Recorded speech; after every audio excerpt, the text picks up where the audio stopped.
The most important meal of the day, second breakfast. Hi, everybody. Welcome back to another Second Breakfast podcast. I'm Andy Roth alongside Phil Duvall. Say hi, Phil. Hello, Andy, and hello, Second Breakfast Nation. I am so excited to be back with you all. Yes, it's very exciting. We're very excited. Can't even stay in my seat. Yeah, we're beside ourselves. Like if you could, like literally, see, because we're next to each other on the screen. Did you see what we did there? I never know which side I'm going to be remember. on, so Yeah. no, I don't have a clue. I don't know how this. Sometimes people go both ways. How do these things work? Yep. Hey, everybody, listen, we missed you. It's true. We love being with you. Mostly, we really just like talking to each other. Andy, Phil. doing a movie preview for the month of October is funny, considering I'm not sure I got to go to the movies in September. I think I went to the movies in September, but I could not tell you the movie I saw. I almost went yesterday. That's not true. I almost went the day before. That's what it was. This is going to be... I almost went. It was so close. I had the movie picked out. I had the time. Everything fell apart, Andy. Everything. Hello and welcome to the worst movie podcast in the world, where the co-hosts don't actually see any movies. What's a movie? For the next 3 or 4 podcasts, we're just going to talk about movies we used to watch when we used to see movies. Right. It'll be filled with like Buster Keaton, because that's the last time we went to the movies. And then, right. Seriously. The Marx Brothers. I think they have a future after vaudeville. The last time I went to the cinematograph. A talking picture. I paid a nickel. It was a wooden nickel. Anyways, had a turkey on it. All right, so we are going to talk about the month of October and movies in the month of October. And you know what's really funny is there are people who like actually will say things to me like this. People will take the time, Andy, to be like, well, you know, the national bird was supposed to be the turkey. That's what Benjamin Franklin wanted. But it's the eagle. But eagles aren't really that great of animals, and they're hardly anywhere to find, but they're just pretty. So someone chose the eagle. And people get, like, indignant about it, and it's like, it's a bird. It's a national bird. It doesn't mean anything. So, Second Breakfast Nation, I can't believe I have a follow-up comment to that. I can't believe I have a follow-up comment. Don't talk to them, talk to me. Don't talk to them, talk to me. But here's the deal, I can't talk to you because you know what I'm about to say. Second Breakfast Nation, both Phil and I have recently been on Alaskan cruises. Oh, that's true. Maybe you knew that. I don't know. I don't remember if we talked about both of us going. Not together, sadly. That would be fun. We should do that one day. And yes. And I don't want to say that like seeing a bald eagle in Alaska is like seeing a pigeon in New York City. But like every time like people saw whales, every time people saw bears, many other animals, everybody would like get excited. But by the end of the cruise, no one was excited when they saw a bald eagle. Like it wasn't something you'd tell the other people that you were having breakfast with. It just wasn't. It wasn't something you'd do. Probably gonna crap on me. Whatever. I did see a bald eagle functionally take a fish out of a friend's hand. So there's that. That's amazing. It was. He like tossed it 5 feet in front of the boat, and it swooped down and grabbed it. It was amazing. Freedom. America. It's not free. No. So Andy, how was the food? How was Andy? You have the other words. How was the food on your cruise? I mean, we really enjoyed it. Yeah. Yeah.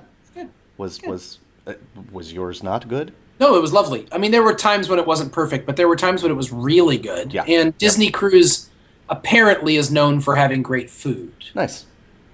It's still mass produced. I mean, there's only so much you can do. Really. Sure. No. They did a really nice job, and I'll just say this, Second Breakfast Nation. You may or may not know this because bits and pieces of this have trickled out over my personal Facebook newsfeed, but while I was on the cruise, I came in second place in the Dancing with the Stars at Sea competition. Amazing. Yeah. They did not have this competition. Andy, did I tell you what competition they had at mine, though? What did they have? They had a movie quote trivia. By how much did you lap the field? Well, There were. I can believe that you wouldn't even win. I could believe that, and none of us. Oh, I would won. because- Oh, did you? Oh, good. I won. Oh, good. Good. Congratulations. My wife and I were a team, and then everybody else had like teams of like 8. Nice. Nice. And I was like, ordered my wife a glass of wine and ordered myself a bourbon, and then just crushed the field. Just was like, and slam. Were there any ones that were difficult? Yes. There were. Let me put it. There were, and I got a couple wrong, and I got it. There was. I still remember what I got wrong and why it made me mad. It was, here's the quote. What's the name of the actor who said it in the movie? Okay. And what is the name of the movie? Okay. Okay. Okay. So, one of them was that I got wrong. Okay. Royale with cheese. Huh. And I said John Travolta said it because Oh. he's the first person in the movie to say it. Okay. He's the one who introduces the line. Right. You know what they call a quarter pounder of cheese in Amsterdam? They don't call it a quarter pounder of cheese. No, man, they got the metric system. He goes, they call it a Royale with cheese. And then Samuel L. Jackson says, Royale with cheese. Right. And he says it over and over and over again. So it's his line. Except that in my mind, I'm being super I got to get this right. Right. Overthink it. They should have given it to you. Well, the point is it's a woman she's a tour guide person with a thing on a list. And so, but she said, I'll give you the point if it makes that much of a deal to you. And then I looked around and I was like, it doesn't. I'm not.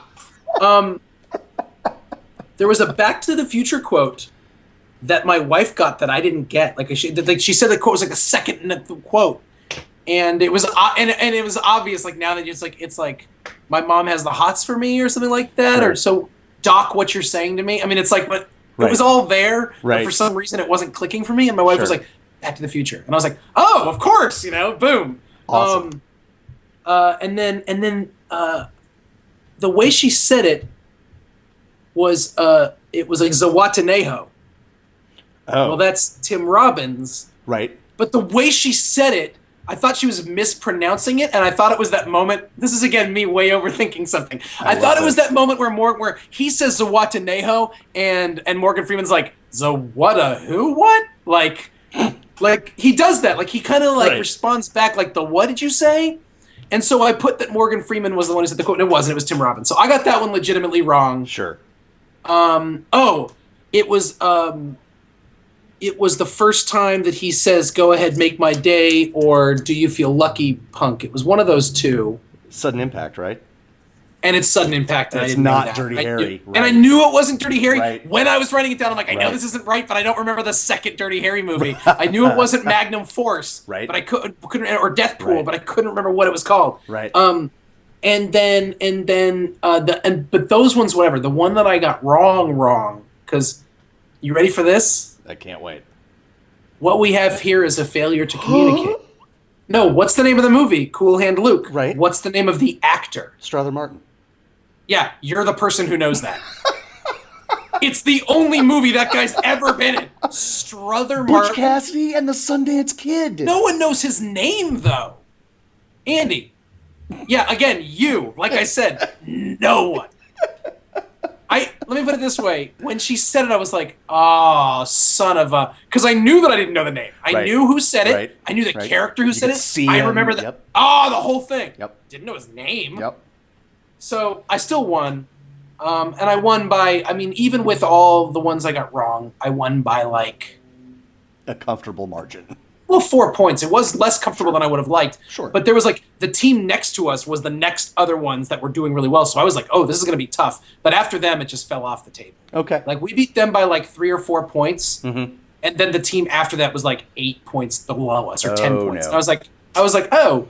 And then I got they gave us this really generic, put it over, what do you call those things that you wear? Like a medal. In the at the end of Star Wars, you got a medal, Oh, nice. but it just was a plastic Mickey Mouse head that said winner. Awesome. I was like, I assure you, Awesome. this makes me feel quite the opposite. Awesome. So then my wife was like, you have to wear it. And I was like, I'm not wearing this. She's like, but you won. And I was like, yeah. And my prize for winning is that I never have to wear this. That's like, I just needed to win because I'm crazy, not because I want to wear this. Right. So she's like, well, just wear it till we get back to the room. And I was like, sigh. Okay. So I put it on. Wait, hold on. Let me finish real quick. Yeah, I put it on. please. We get in the elevator. Immediately, someone goes, "Hey, what'd you win?" Awesome. Immediately. Awesome. And I looked at my wife and I was like, "And this is why." This is She right. goes, I go, "This is why I didn't want to wear it." She goes, "Oh, I know. That's why I insisted. I know she's the devil." Yeah, my wonderful girlfriend is also the devil because she very much enjoyed the fact that I got a new nickname on the cruise. That nickname being Cha-Cha. Oh wow! Like, What's up, Cha-Cha? What's so up, you'd be Cha-Cha? walking up on the on the Yes. upper deck, Yes. walking by the pool. People like Cha-Cha. And people would be like we'd be standing in line for dinner and be like, oh my goodness, I didn't know I would be standing behind a star. And I was like, oh my God. And she was just like, yes. That's amazing. You ready for this? What? So I have a go for it because I have a You. all right. So I have a movie quote trivia moment in my recent history as well. It was just one thing. There was like a Durham trivia night here in North Carolina, and as you might imagine, one of the questions was about Bull Durham, and the question was complete this quote, and as soon as it flashed on the screen, I read like the first word, and I was like, I know what the answer is, because I've functionally memorized that movie. Sure. It was.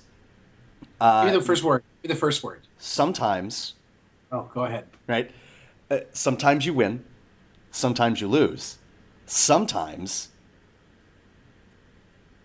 I don't know Bull Durham as well as you. That's okay. It rains. Of course. It's a great quote too. That's right. And he says it at the end when he's talking to the newscaster or the woman interviewing him when he's been called up to the majors. He's like, that's a Rayanne, right? Have you heard that Motley Crue song? Rayanne, she's a stay-in. And she's like, no, yeah, okay. Because he's Nuke and he's amazing. Oh, Nuke. So. I realized something recently. What's that? You and I, we haven't talked about this publicly, but we have we are gearing up to start a new filmography project, a la Project Melway, with a different person. That's true. And we've actually essentially got, unless something changes, we've essentially got the next 2 people lined up. Also true. So pretty much the next 2 years of our lives have been dictated for us. Just locked in. No way to change it. But Andy. Yes. When we're done with those 2 people, do you know who would be a phenomenal candidate for this project? Who is that? Oh, Kevin Costner. Oh, yes. Like it hit me. It dawned on me. Whilst I went, I've mentioned this before, but I went to see Puddles the Clown again. He was in LA again. I had to go. You need to see Puddles when he comes to Durham. He'll come to Durham and it will change your life. Okay. I almost don't know the words you just used, but okay, go ahead. Puddles the Clown, the sad clown with the golden voice. Mm-hmm. He I don't want to spoil his show for anyone because I think everyone should get to know him. But he indicates in his show, he references Kevin Costner at one point. I'll just leave it at that. Okay. And it made me realize in the midst, Costner, just a stellar candidate for this project. That's true. Stellar candidate for this project. Fits almost all of our made up criteria. I love it. I look forward to his being the 4th Melway-esque subject.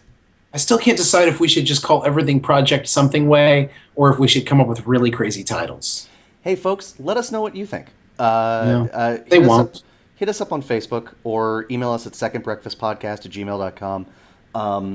Tell us what you think. So, Project Melway, sponsored by the Gibsonian Institute, was for Mel Gibson. I don't know if you cracked that code, but I went ahead and did it for you.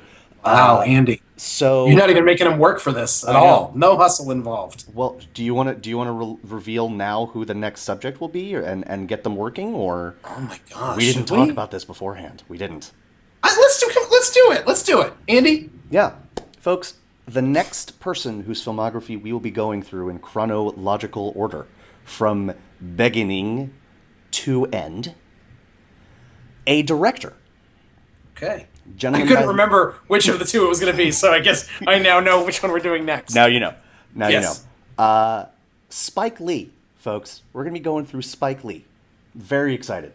Even to watch... Two white guys talking about Spike Lee ad nauseum. I can't imagine how everyone wouldn't want to be a part of that. Right?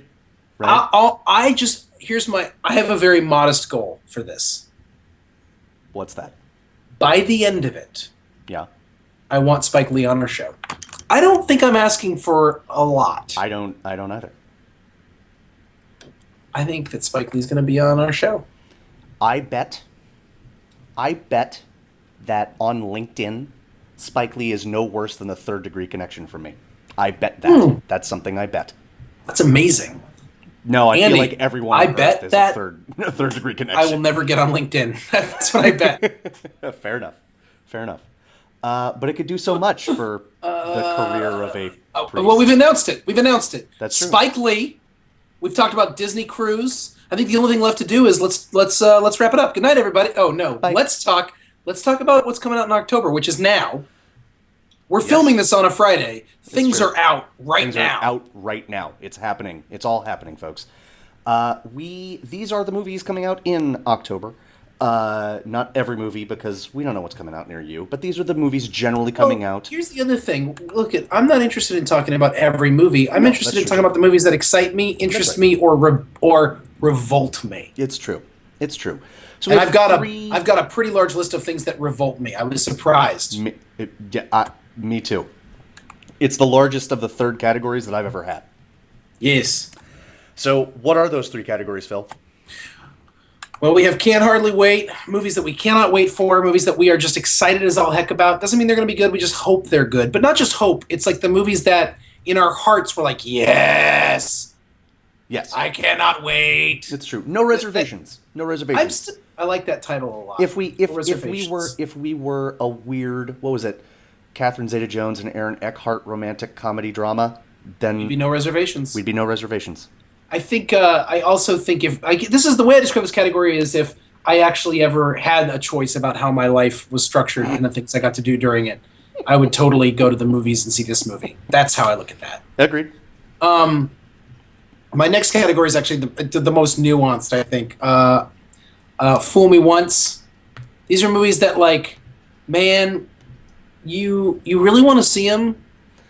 But there are Like, reservations. There are reservations. Yeah. I also think these are movies that, like, they could hide in them great potential. Yes. I also think these are movies that I don't know. This is a weird category. Well, here's the deal, and I know that you've said this already, but I think it's really important to drive home the point. None of these categories really have anything to do with final objective quality, if such a thing exists. Like I agree. the Fool Me Once movies could be terrible or great. The Can't Hardly Oh, Wait sure, movies sure, could be sure, terrible sure, or great. sure. These are movies It's we just- want to talk it's- about because of we're our ta- anticipation listen, for them. Patient is the name of the game. I hate you. Too late. And finally, my favorite category, what the H? What the H? This is both positive and negative, and neither. It's just this can be value neutral. It's just what it's like when you it's like that friend tells you that story and you're just like, what the H, man? Totally. Like, you could be proud of them and ashamed of them at the same time. You're just kind of like, it's a wild card. It's total. What's the wild card category? That's true. That's true. It really is. And folks, October, there's something in the water. It's rife. It's rife with what it's the true. H. It's true. There's things. Actually, that's not true. I only ended up having 3 in this category, but I started out with like Oh my god, I have more, a and then I was billion. just like, I'm not gonna. And then I got to the point where I was just like, I'm not talking about all these things. I have a billion. Just a billion. Well, let's start with this week. What's coming out this week? I have no idea what's coming out this week. Oh, okay. Let's go through Well- category by category. Since, Well, look, oh, okay. I know I'm a creature of habit, Phil. Oh. We always go through category by category. Oh, you're right. Okay. Well, you know what? There was a movie coming out this week that I have even now written down as Can't Hardly Wait. Okay. But I realized that, Andy, I'm not being honest. Well, I want you to be honest, Phil. I mean, that's Well, I'm moving it. I'm moving it to Fool Me Once. okay. I'm All moving right. it to With Reservations. Okay.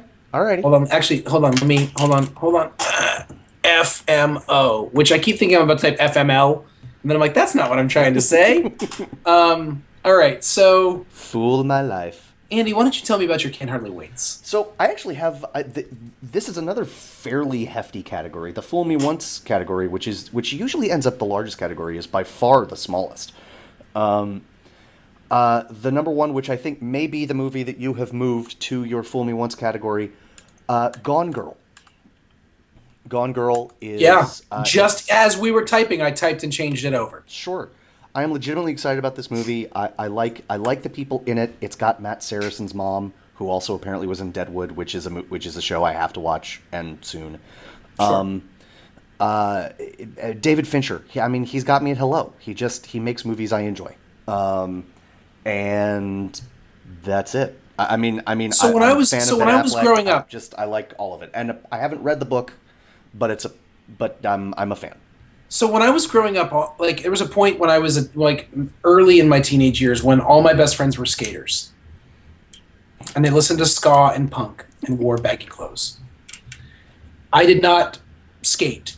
Okay. At all. I did not skateboard. It was not a thing that I did, and I refused to wear pants that hung down below my butt. But other than that, I dabbled in skater culture and listened to the music they listened to because those were the people I was around. Sure. These are my people. Fincher doesn't have me at hello. Okay. But everybody around me he has at hello. Okay. So I end up going. And I quite like a lot of his movies. Sure. But I do not love him. Okay. I do not respond to him as a filmmaker the way that I respond to the Coens, the way that I respond to Tarantino, the way that I respond to Scorsese, the way that I respond to Peter Weir. Like, Peter Weir is one of my guys. Peter Weir has me at hello. Interestingly, and I may have just said the words, I love David Fincher. What I think is true, I don't know that I love David Fincher, and yet he has me at hello.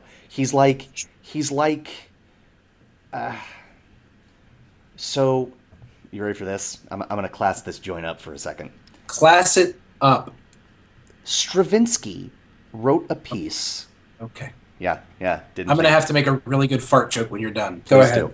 Stravinsky wrote a piece called The Symphony of Psalms, and basically his point was, like, I'm going to write a piece of music, this thing that everyone responds to emotionally. I'm going to write this piece of music that you cannot respond to emotionally, you will only respond to intellectually. And I remember hearing it for the first time, and I was like, this is the ugliest thing I've ever heard in my life. But the more I heard it, it just wouldn't get out of my head. And by the end, I was like, this is so cool. And I don't know music theory. I don't know any of the stuff like that, but I couldn't stop thinking about it. I was like, oh my God, he did exactly what this Stravinsky guy has got a future in this business. Like, right. And maybe that's how I feel to some degree about David Fincher. It's not to say that I don't have emotional reactions to his movies, but like, and maybe I do love him, but if I don't love him, it's because I admire him more than love him. Does that make sense? It does, completely. And I think that's right. I think that he does that. I'm just not sure where I put that. Yeah. Sure. I guess I just mean I'm not excited that he's got a new movie coming out. I think I was, because you ready for, I can't believe I'm about to say this. I am going to offend at least, of our 12 listeners, at least 8 of them. I can't wait. And in the future, when our show becomes big, after we get Spike Lee on it, and then we come back and people start listening to all the back episodes and they realize what a terrible person that I am mostly, this is the episode. This is the one. This is the Rubicon. Cross it, big guy. In my mind, I was excited because I thought Ben Affleck directed it. Awesome.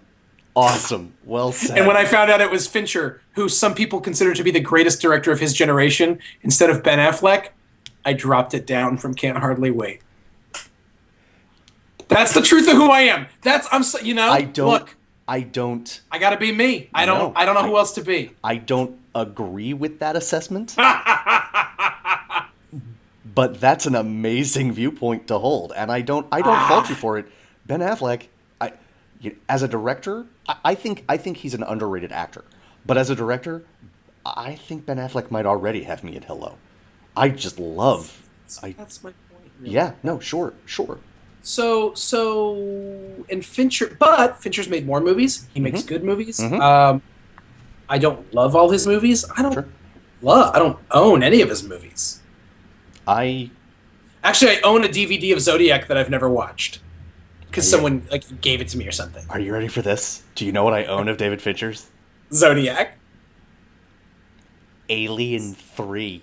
Oh, I own that too because I have the box set. Because you got the quadrilogy. It's his worst movie. It is absolute. He peaked with Alien 3. No. It's his worst movie. That and Social Network, which I will hate till the day that I die. I very much enjoyed that movie, and yet I don't own it. Okay, so anyways, so Gone Girl. Awesome. Gee, let's see. I wonder if it'll be bleak. Right. I wonder if he'll mess with our heads. You know what? I can hardly wait. I can. Fair enough. I can wait. Okay, what else do you have in the can't hardly wait category, Andy Roth? Let's see. I've got a movie I know very little about and don't want to know much more except that it's got Jeremy Renner acting his butt off because I like Jeremy Renner as an actor. Kill the Messenger. I have this in my Fool Me Once category as well, only because I don't know anything about it. Fair. The cast looks stunning. Stunning. I said this last month, and I'm going to say it. I said this last month, and I'm going to say it again. And I want to know what you think. Yeah. Part of my concern is anytime they put together a cast. A staff. All right, team. We're going to have a staff meeting. Anytime they put together a cast with this many names, right? I actually get a little nervous. I'm kind of like, what about the cast? Like all the people that we've grown to love. We grew to love them because they got chances to be no-name roles in these movies, and they built up. Right. Like Steve Tobolowsky became that because people kept, but everybody's a name. I'm a little nervous. It's true. I agree. And maybe, Andy, and for that reason, maybe it should go into my Fool Me Once. Andy, you keep it right where you got it. Saint Vincent. Can't hardly wait. Cannot hardly wait. I know. Yes. I know next to nothing about this movie. Bill Murray playing an old misanthrope with a heart of gold, probably. I mean, chances are. Who connects with a kid. I mean, what annoys me is even as I describe it, it sounds so hackneyed at this point, and I feel like I could write this thing in my sleep, and I cannot hardly wait to see it because. Can't hardly wait. Well, honestly, the trailer looks lovely, and it looks like it is actually dark enough and acidic enough that it can really work. Yes, agreed. Here's the other thing I want to say about it. Mm-hmm. Do you know what I watched this morning in bed? What did you watch this morning in bed? This has already gotten weird. Go ahead. Sigh. Andy, I watched Cheaper by the Dozen too. Second Breakfast Nation, I am auditioning new co-hosts. I was wondering what he'd say, and he said it then. Yeah, that's when I pull it out. Okay, here's the deal. I was in bed, I wasn't going anywhere, and I wasn't putting anything on that I had to think too hard about, and I was playing a game on my phone, but here's the deal. All that said, I freaking love Steve Martin. Oh, yeah. I love Steve Martin. Yes. Steve Martin is one of my favorite actors, not just comedians or comic actors, overall actors. Yes. Of my lifetime. Yes. His filmography since the turn of the millennium has been terrible. Yes. And now he's got a kid, and he's touring with his bluegrass album, and he might not ever make another movie again for all I know. Yeah. I miss him. Yeah, me too. And I bring him up because Bill Murray and Steve Martin are inextricably linked for their lifetimes because they both started off. I mean, obviously, Steve Martin was a stand-up first, and Bill Murray went up through Chicago and then got into SNL. So but they became famous at the same time, and they both became known to me through SNL. Yes. And so I associate them with each other. Sure. And Bill Murray's recent chapter, starting with Rushmore back in '98, and ever since, has just, for me, even when it's not a good movie, it's interesting choices. Mm-hmm. And Steve Martin, who writes phenomenal books, beautiful plays, great essays, lovely tweets, is just great music, is clearly a sophisticated, thoughtful, interesting, loving, brilliant comic mind. Mm-hmm. And he makes kind of garbage movies right now. And when he makes them. Right. Even Cheaper by the Dozen 2 had heart, though. It's him and Bonnie Hunt. It's him and Bonnie Hunt just being... and Eugene Levy's in it, and whatever. It's terrible, but it's terrible with heart rather than terrible with. I wish Bonnie Hunt had a better career than she's, or a bigger career. I wish she was in everything. Yeah. That's what should happen. But my point is, the reason I bring it up is Bill Murray his last chapter has just been. Not it's a everything. masterclass. Yes, not everything has been amazing, but he has been nothing but interesting for years. Now. So much so that even if I describe to you, if I fall asleep trying to describe to you what St. Vincent is, I still totally want to see it. Yep, no reservations. Genius. I want that for Steve Martin. Is that too much to ask? No, I mean maybe. I don't know Steve that well. I mean we're like Christmas card friends. Makes sense. Laggies. Oh yeah. Yes. Oh yeah. I mean, you've got Keira Knightley, you've got Chloe Grace Moretz, you've got Sam Rockwell. It's directed by Lynn Shelton, who this is going to be parsing things a little finely, but directed one of my favorite mumblecore movies, Your Sister's Sister, which is just, it's got Emily Blunt and Mark Duplass and a woman who I'm going to forget her name so I will ask you to talk about this movie while I figure it out. Laggies was one of those things I hadn't heard of, and then I watched the trailer, and it looked like well, first of all, folks, Sam Rockwell. Andy, Sam Rockwell is another one who totally has me at hello. Oh, yeah. Love Sam Rockwell. I really quite like Keira Knightley, although I won't see a movie because she's in it. I agree with that. That's sort of where she is for me as well. She routinely chooses interesting movies. And she does seem like she tries not to just be a pretty face. Seems to me like she desires more than that, and she has a pretty face. Sure. But she's not. That's not her whole gig. No, I'm unabashedly a fan of her. I think. Oh, okay. Yeah. No, I'm for all the reasons that you've said. I mean, she so easily could have been. Sorry. Just real quick. She could have so easily done like the pretty girl in Hollywood thing, right? And I mean, have you the new with the Imitation Game or whatever it is that movie with I've seen it. That movie with Benedict Cumberbatch as Alan Turing. She's the female lead as one of the people who works with him as they try to crack the Enigma machine. And she's I mean, she is a reason. She's like, it's a movie with Benedict Cumberbatch and a bunch of amazing people in it, and she is one of the reasons I'm excited for it. Like, yeah. So I want to know more about her. But Sam Rockwell's just a no-brainer for me. Mm-hmm. He's amazing. Love everything about him. And the trailer, it just looks like such a gimmicky movie, but the trailer just wins it. Yep. Like, it just feels like this is going to be it just has the right feeling. I anticipate this. I anticipate this highly. Rosemary DeWitt. Yes, by Mrs. Ron Livingston. Yes. Your sister's sister, right. Lynn Shelton. Any other Can't Hardly Waits for you? I've got 3, very quickly. I've only got one other one, and I'm actually, you haven't said it, and I'm confused, so go ahead. I've got Nightcrawler. Okay, that's in my Fool Me Once. I'll let you talk about it in the Fool Me Once. Ready for this? This might be the first action movie ever to make it into my Can't Hardly Wait, but it does it for me. John Wick. So close to my Can't Hardly Wait. Definitely in my Fool Me Once category. It's Keanu Reeves kicking butt. A retired assassin comes back for one more job. Listen. So I went to watch the trailer for Laggies. Uh-huh. And you know how they have ads before trailers on YouTube? Was it another trailer? Yes, which is an ad to see an ad is a little insulting. It's infuriating. It's a little insulting. That's true. I feel like whenever that happens, our friend Daniel Carlson's head explodes. It's true. Like a All of little this piece is of him dies, and he stops being able to like smell certain things. It's And maybe- it's the opposite of an angel getting his wings. That's right. he's like, does it smell like burning? Something smell like burning? Do you smell burning feathers? Do you smell burning feathers?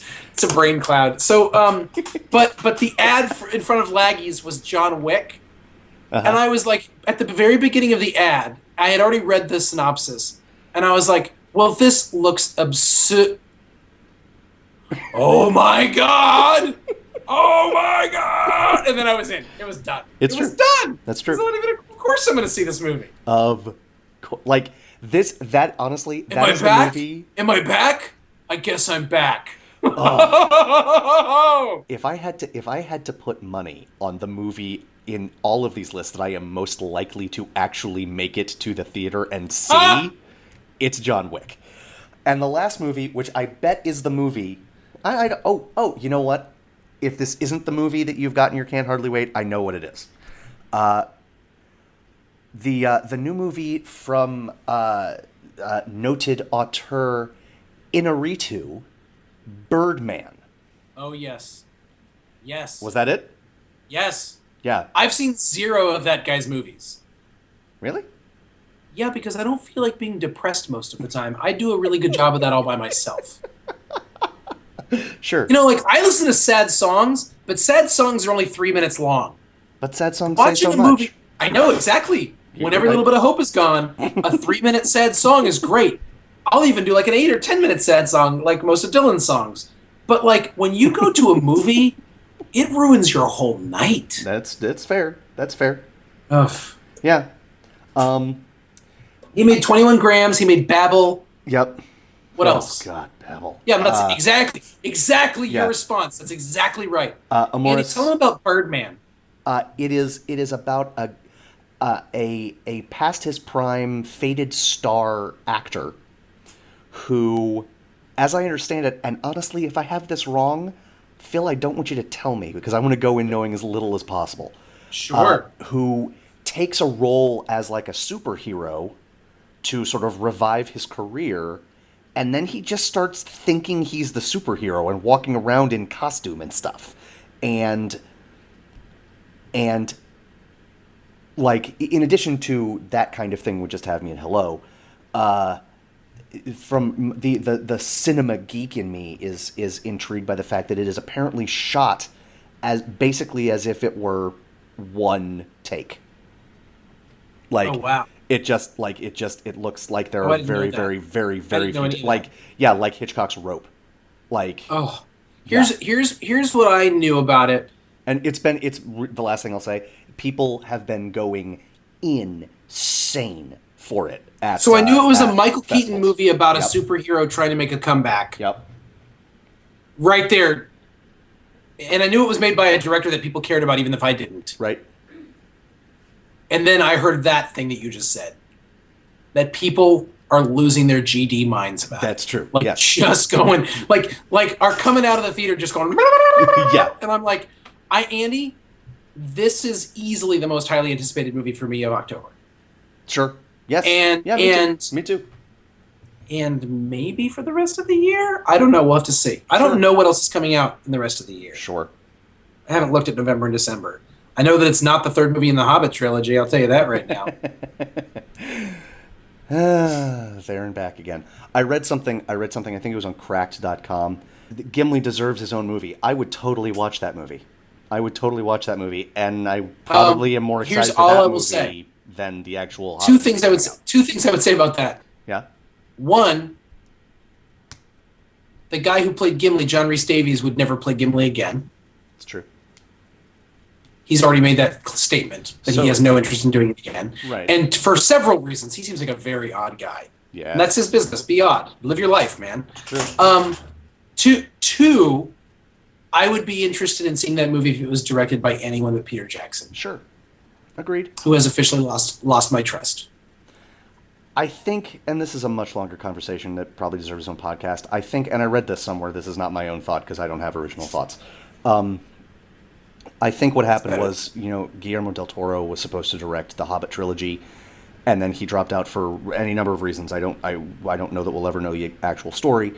And so Peter Jackson had to step in And I mean, how good of a job would you do directing one movie that shot for 3 weeks? Let alone 3 movies that shot for like 2 years. And it's not like he just didn't have it in him, but he gave it the old college try. Like, I don't disagree with you. He's lost my trust as well. I just think it's sad that I'm not sure it's because of anything within his control. But yes, so that's I hear you. I hear what you're trying to say. So that's my can't hardly Bigger wait. Conversation. Bigger conversation. You named all the ones that I can't hardly wait as well. Okay. You named all the same ones. All right. And then I need some for my fool me onces. Hit me with your fool me once. Well, The Judge. I mentioned Gone Girl already. Yeah. The Judge. Me All too. right, look. Me too. Easily one of my favorite actors of all time, Robert Duvall. Mm-hmm. Easily one of my favorite actors of all time. Dax Shepard. Is he in this? He is. I love Dax Shepard. Me too. Dax Shepard. Dax Shepard is it's not even a secret anymore. It's only a secret for those who don't watch Parenthood. Like, one of the glues of that show. Oh yes. One of the best. When Parenthood is at its best, he is at his him doing what he's best at helps Parenthood be at its best. I don't know how else. I know there's a better way to say that, but he is. No. I'm with you. He's really great at doing what Parenthood is great at, and that's one of my favorite shows on TV. I love Dax, and he was in Idiocracy, so he wins forever. Sure. Robert Downey Jr. Yeah. Heard of him? Huge fan. I'm familiar with Robert his Downey Jr. oeuvre. I'm a big fan of Junior Downey.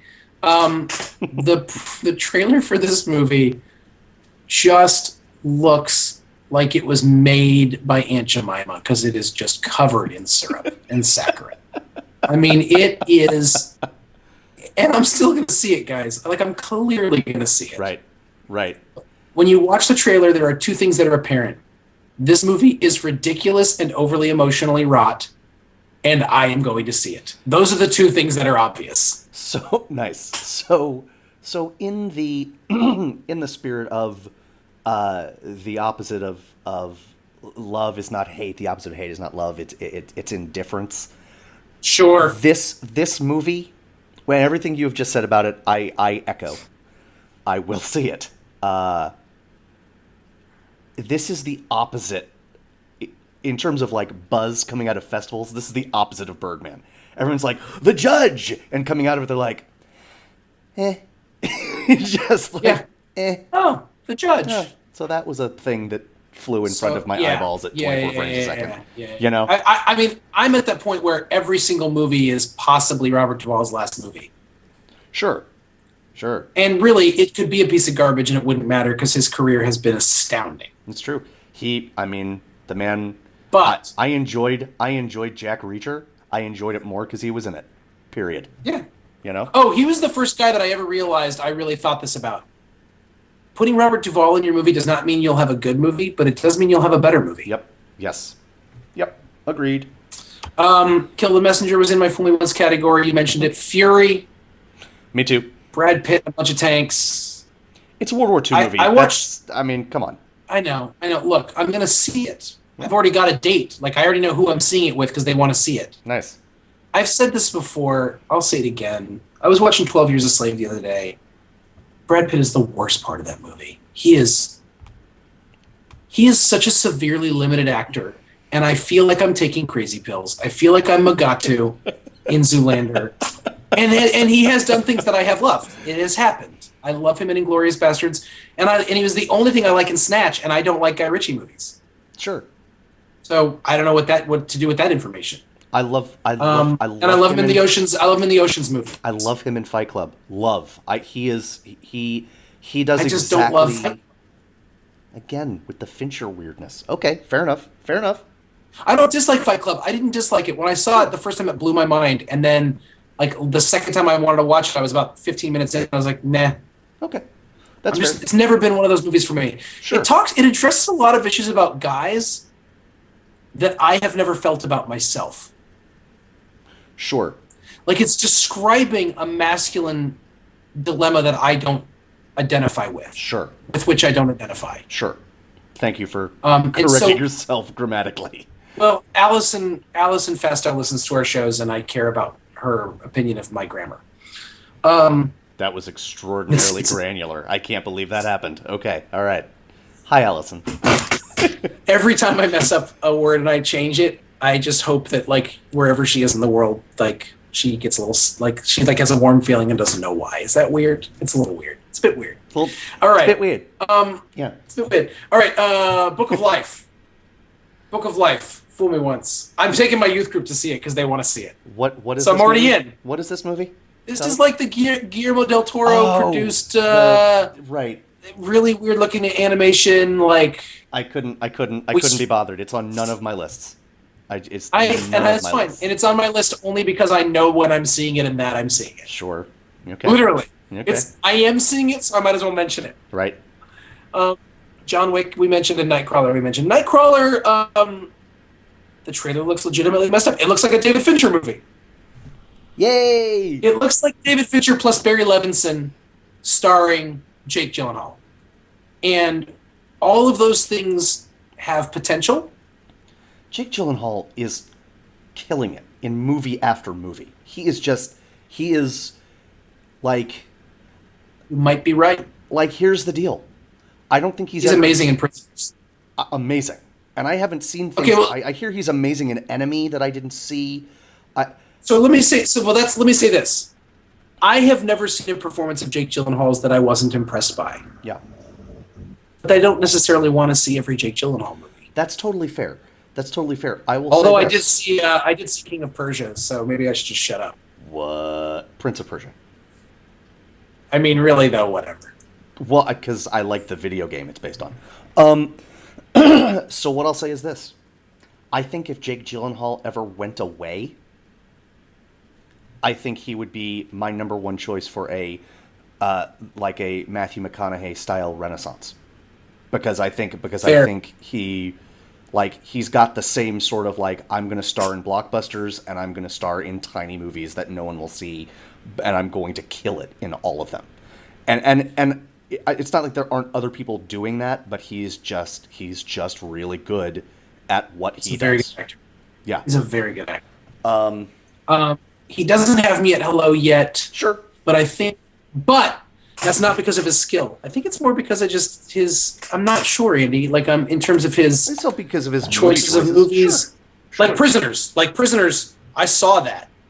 He's amazing in it. I never want to see that movie again. Yeah. You know what movie I, to whatever extent you can love a movie like this, loved and will never own? Prisoners. Yeah. Oh. Ugh. Good. I have a really good friend that was like, best movie of the year. And I was like, you need to check yourself into someplace for a while. Like, not because it's bad and you're wrong, just because you're wrong. Like, it's not a bad movie, but there's things that are wrong with the inside of you. Right. What should happen is, you should see that movie and then just go, let us never speak of this again. Right. Let me choose for the best movie of last year a more uplifting movie. Like 12 Years a Slave. Hey, I mean, honestly, it is more uplifting. Agreed. In my opinion. I know. And the other thing is, the other thing with that is, literally, I left the movie theater. Me and my friend went and saw it in the middle of the day. Thank God it wasn't night out. Duh. And we got out of the house. We both have kids. We got out of the movie and we were both like, I gotta call my wife, make sure my kid's okay. Right now. I have a question for you when we are done talking about the movie. This. When this is over, I'm going to call my wife and make sure the kids are okay. Right. I have a question for you that I don't want to ask on the air because it's a spoiler, so I'm not going to. But I want you to help me remember to ask you this question. I put a P for prisoner on my hand. I'll remember. I love it. What else you got in the Fool Me Once? I think that's it. All right. I think that's it. That's it. I've got two others. I've got Automata, which is a science... Automata? I would say it's probably Automata. But go ahead. Okay. Sure. No, you're probably I'm guessing. I hate to correct you and be like... No. And then fill your name. Honestly, I looked at that and I thought... I don't know why I decided to pronounce it like stigmata, but I did. But it's probably automaton. So Automata. Right. Yes. Automata. Right. It's also Spanish, so there's that. It's Antonio Banderas in a Spanish science fiction movie. That could be good enough that it gets a fool It me was once. this close. Right. This close to what the age category, Andy. Me too. For me too. And then the other movie I've got is Horns, which is a movie based on a book by Stephen King's son. Stephen King's son, starring Daniel Radcliffe, who is doing a wonderful job of not being Harry Potter forever. It is about But seriously, when's the next Harry Potter coming out? in a couple years, but it's not going to have him in Okay. it. You're aware of this, right? No. Like she's Oh, I was writing kidding. she's writing something else. It's not with those characters. It's a prequel. It's a whole thing. Like Okay. fantastical beasts and where to find them or whatever. I don't know. And of course, it's going to be like 7 movies.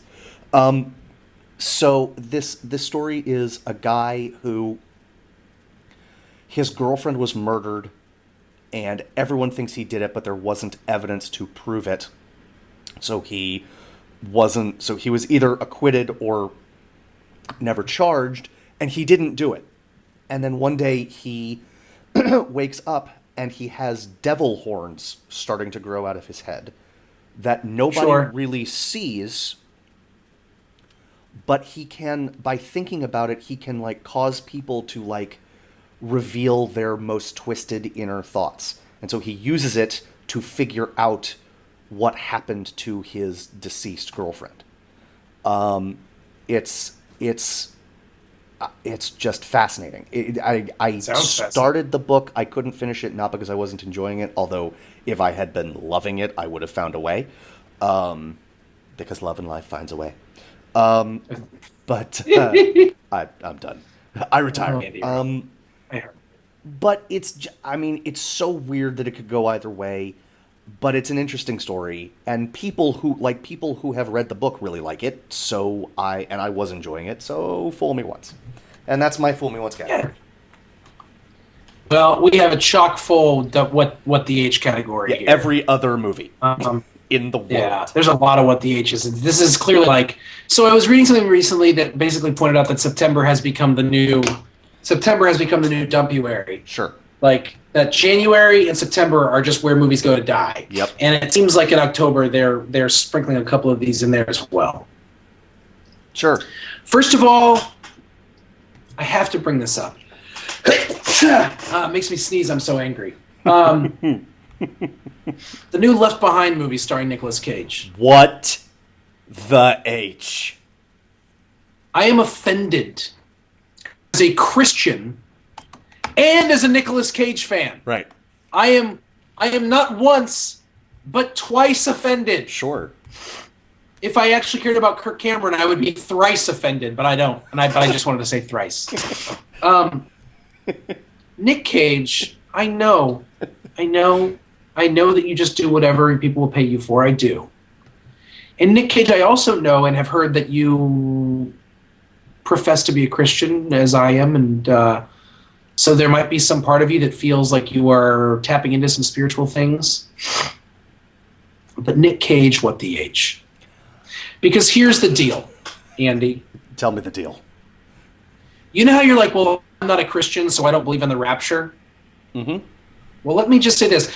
I'm a Christian, so I don't believe in the rapture because it's not biblical, and there's no evidence for it, and there's nothing in scriptures that leads any reasonable, rational person to believe that one day all of the Christians in the world will just be sucked up into heaven, leaving their clothes behind. It is terrible theology. It is bad biblical exegesis, and it infuriates me. And the reason it infuriates me is that because of the sort of the zealotry, the zeal with which the people who attach themselves to this theological thing, this theological aberration, that they like, everyone's like, oh, I guess that must be true. I guess Christians believe in the rapture because these Christians over here believe in it, and they keep not shutting up about it. So the question becomes not if you believe in it, but when it will happen. And so the people who predict it are crazy. But Christians all believe in this thing. Andy, it is not a Christian idea. It is. I mean, there are Christians who believe in it. Right. They're so deeply, like, misunderstanding so many things. Do you know when the rapture theology like came about? Like 100 years ago. And they know the guy who came up with it. Like, it's not like this deeply held ancient Christian tradition. Right. It's like a century-old Christian idea held by certain people, and it's sort of taken grasp. Andy, bad theology, good actor that I love, who I know makes bad movies, but I defend Nick Cage. Sure. And now Christians are going to be talking about Left Behind instead of talking about Noah, because the guy who made that was an agnostic Jew, even though it's easily one of the most spiritually interesting and biblically fascinating movies I've ever seen. Sure. People are going to talk about Left Behind. Hold on. I'm done being furious. Hold on. Bad theology, exegesis. I used the word exegesis. Noah, Nick, Kirk Cameron. Okay. Yeah. I don't want this to offend you. I don't want this to offend you as a Christian, but I want to convert to Christianity just so I can be doubly offended with you. And then I could be offended, and then all right, I'm going back. I'm stepping at Red Rover. I came over, and then I'm going back, and that's well. it. If you come right? over, I would be sad if you left. But if you Sure. the coming over, I mean, I am petty enough that I would accept your conversion on those grounds. Fair enough. That's my problem. It's just so weird. It is weird. Nick It is Cage, weird. What the H? It also means that we essentially have our first ever evangelical reboot of the franchise. Hey! Because it's already been made. It's true. That's true. Awesome. I hate reboots. All right, I'm done talking about that. I'm so angry. Sure. My only comfort Yes. is that it is getting such terribly bad reviews. And I just have a feeling this movie's just going to fall and no one's going to think about it again. And that's all I care about. Right, it's going to fall in the forest and no one's going to hear it. Right. That's all I care about. Okay. What the H? Drive Hard? I know nothing about this movie except for the poster, and it made my What the H list. Andy? Likewise. It's got Thomas Jane and who? John Cusack. I think the rotting corpse of John Cusack. John Cusack, ladies and gentlemen, used to be an actor that was in movies that Andy and I loved growing up. John Cusack, ladies and gentlemen, used to be an icon for our generation and someone that was fascinating consistently. Yes. I don't know what happened to him. He's somewhere with Jimmy Hoffa. If you find him, please call me. I'm sure his family is... Joan is worried. Joan is terrified. I love Joan Cusack. Me too. What the H? First of all, what do we call this movie? It's a couple of guys in a car. How about Drive Hard? No. How about Drive? How about Drive Angry? Taken. How about Drive? How about Drive? Taken. How about Drive Angry? Drive Angry. Done. Taken. How about Death Race 2000? How about Taken? How about Die Hard? Taken. You idiot. How about Taken? Taken. Taken 2? Okay. How about Drive Hard? What I would love is if this movie was inexplicably popular, and then they kept making sequels and naming them after the other Die Hard movies. So it was Drive Hard 2, Drive Harder, Drive Hard with a Vengeance, Live Free or Drive Hard. A Good Day to Drive Hard. A Good Day to Drive Hard. Awesome. I'm laughing because all I have left is anger and rage. I don't say this lightly, Phil. This might be the greatest idea you have ever had in your entire life. I'm almost certain it's the greatest thing you've ever said on this podcast. My anger makes me strong. Your hate has made you powerful. I honestly want it to happen now. I was talking with a buddy recently, and I was like, my dad died at 59, so I worry sometimes about dying young. Sure. And he was like, Phil, your angst will carry you all the way to 80 at least. It was like, and he just said, your angst will carry you all the way to 80. Sure. I was like, God, I hope that's true. All right. I have one more movie on my What the H list. Go for it. Andy, my favorite book when I was a child was a book called Alexander and the Terrible, Horrible, No Good, Very Bad Day. Okay. I never cared whether or not they were going to make a movie out of it. But now that they have. But for them to make a movie, but now that they have, for it to seemingly have absolutely nothing to do with the amazing book. Oh. And then on top of that, look terrible. And then on top of that, take actors that I actually really like and appreciate and respect and drag them down into the muck. You cannot tell me Steve Carell needs the money. Right. You certainly can't tell me that. You certainly can't say that Jennifer Garner needs the money. Come on. No. She's married to Ben Affleck, who's doing everything. He's back. She might feel like she needs the work. Maybe she just feels like she needs to get her face out there again. Perhaps. Carell, though, I give her a little bit of leeway for that reason, which might not be a good reason to do it. I also feel like because she has young kids, so this was her shot to make a movie for them. Yeah. And also, I go with the women don't get good roles, so it's almost like just that they get a role. Right. Sounds like really low standards, but that's sort of how it is. Sure. Steve Carell is, and I say this with no reservations, a comic genius. Yep. Steve, this is your cheaper by the dozen. No. Stop it. Yeah. Stop it. Yeah. No one deserves this, not even you. What the H, people who made this movie. Sure. Now, from now on, they'll be selling copies of my favorite kids' book. Luckily, I still have mine from when I was a kid, and I've already read it to my daughter. And it'll have a picture from the movie on the cover. Yes. Yep. Terrible. Horrible. No good. Very bad movie. All right. I mean, that's all I got. Okay. I've got several left. Okay. Here's a movie that I want to talk about just for one reason only, and you're gonna think it's hilarious. The horror movie Ouija. Right? For Ouija board? I won't. Yeah, go ahead. No, I think you're going to want in on this. Although this isn't something we're going to settle in this podcast, or indeed ever, because it would require us to see the movie.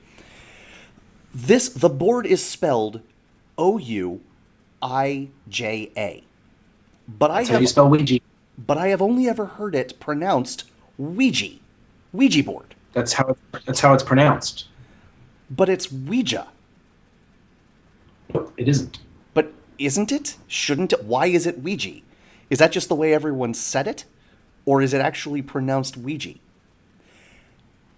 And here's the Have you ever in your life heard anyone ever pronounce it Ouija? No, I haven't. But that doesn't mean that's how it's supposed to be pronounced. So my question is, the reason I'm bringing it up... Does mean that. No, it doesn't. Because we're American. We're American. Fair enough. Okay. My question is... I can always trump you with the American argument. Andy, bald eagle. Move on. Sorry, go. Alaska's pigeon. So I brought it back. So are the stupidly pretty, vacantly attractive PG-13 horror young people who populate this movie, are they going to say Ouija, or is the Hasbro-ness gonna force them to say Ouija or something like that? Or are they going to? Andy, or are they going to?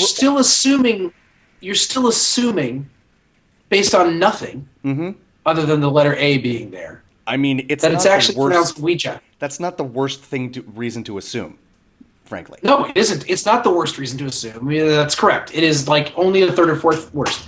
You are the most terrible person in the world. Oh, I concur completely. But the point is the same, but I fight for justice. And the thing is that I'm not saying that you're wrong. It's very possibly pronounced that.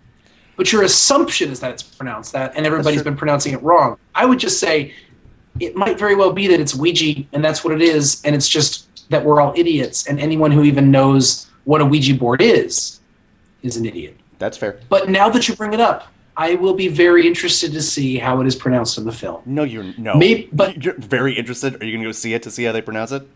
No, I was about to give you my scenario. Okay. If it's playing in a theater, I would consider walking into that theater on my way to see another movie that I actually want to see. Okay. Just long enough to hear them say it. Right. Because you know it's my going to be concern said with one every doing 3 minutes. Ouija, woo, ah, woo. It's going to become like some word that it's going to be like Malkovich. But I feel like I can't do that because not want to avail myself to the dark powers that have been invested in that board by going and seeing that movie. I'm really Well said. nervous for all the people who go see this movie. Okay. I'm worried about their taste in movies and about their everlasting souls. Sure. All right. What else? I'm moving on. I'm moving on to Exists. This is the one. I have two movies in a row that I just want to say one sentence about each, or one thing about each. Exists. It's a found footage horror movie about Sasquatch, starring Becky from Friday Night Lights. What the H? Which one's Becky? Seasons 4 and 5. The one that has a crush on Riggins and becomes like his little sister? Yes. She's adorable. Where has she been? Apparently she's been making this movie. Running around. She's been bringing her labor of love to screen over the last 4 years, trying to get this film made. Running around with a camera in the woods away from Bigfoot. The other movie that I want to say one thing about is The Good Lie. Reese Witherspoon, what are you doing in yet another movie where a pretty white woman helps black people understand the world? What are you? I don't mind. As a white person, it makes me feel better about myself, so that doesn't bother me. And I love Reese Witherspoon. Me too. What's amazing to me is this movie. Just when I read the synopsis, I was like, "This is just The Blind Side with Africans." Like, yes. Well, not African Americans, Africans. No. I know. Like they're from Africa. No, but I mean, like, gotcha. it's not just white person helps black people. It's literally like privileged white woman brings them into her home. Like, I mean, it's The Blind Side. Right. Yes. Like, yes. All of this. Yes. I'm done talking about it. Two more movies. First one, Dead Snow 2, Red vs. Dead. I bring this up for two reasons. It is a Nazi zombie sequel, Dead Snow 2, Red vs. Dead. And have you seen the first one? I have not. Okay. I mean, I have to at some point because it's Nazi zombies, which means I'll probably see this one at some point. But in either a starring role or a major supporting role, Martin Starr, Bill Haurchuk from Freaks and Geeks. Oh yeah. Dead Snow 2, Red vs. Dead. And finally, he's in it? He's in that? Yes. Oh, now I'm you've got me. Oh, did that just bump up to Can't Hardly Wait? It might have. And finally, the movie that looks, honestly, it might look worse than any movie we talked about. But that's not why it's making my What the H list. And I had to finish with this. Dracula Untold. Oh boy. It is a reboot of the Dracula myth. I was hoping you wouldn't talk about this, but go ahead. This is not why I'm talking about it. It's starring Luke Evans, who I have enjoyed. Sure. But haven't loved, and is seemingly in everything. He's in the Hobbit movies. Okay. He's in the Fast and Furious. He was in Fast 6. Okay. He plays Dracula, and the movie is turning him into like an anti-hero who takes on the powers of a vampire, which somehow turn into basically like an all-powerful god rather than one dude who sucks, blood and drinks blood for a living to live. And potato. Yeah, and even that is not why this makes my What the H list. I just wouldn't have talked about it. But news, and who knows if this is true, but even the rumor is enough for this to make my What the H list. Universal is rebooting their monster movies. Okay, and for those who aren't aware of this, all of the famous monster movies are Universal. Dracula, The Mummy, The Wolfman, The Invisible Man, like all of them are Frankenstein. They're all Universal. They are, because everything is a reboot. They are rebooting their monster movies, and Dracula Untold apparently is fitting into that universe. What? Well, no one cares about that universe. What the H? That's it. I'm done. I'm spent. I'm spent. I wanna finish this. We have to go, and I want to finish this podcast with an interview. I want to read you 4 lines from an interview between Robert Downey Jr. and Deadline magazine. Okay. Deadline says, Marvel badly wants Iron Man 4, and you've said you aren't doing it. How about the idea that you'll do that movie if Mel directs it? To which Downey responds immediately, correct. Deadline said, is that our headline? And Downey says, why not? That movie would be bananas. Robert Downey Jr. has actually said that he's not really interested in making an Iron Man 4. Right. But he has now said that he will make Iron Man 4 if Mel Gibson directs it. Hey, Marvel, Gauntlet Throne. I will Infinity Gauntlet Throne. Nerd alert. There's nothing you can't top that. That's true. That's true. I will use that to segue our way out of this piece by saying Mel Gibson. You know what? I would see that movie as a Project Melway update. I would see that movie. And again, folks, a reminder: the bombshell we dropped. So that's October.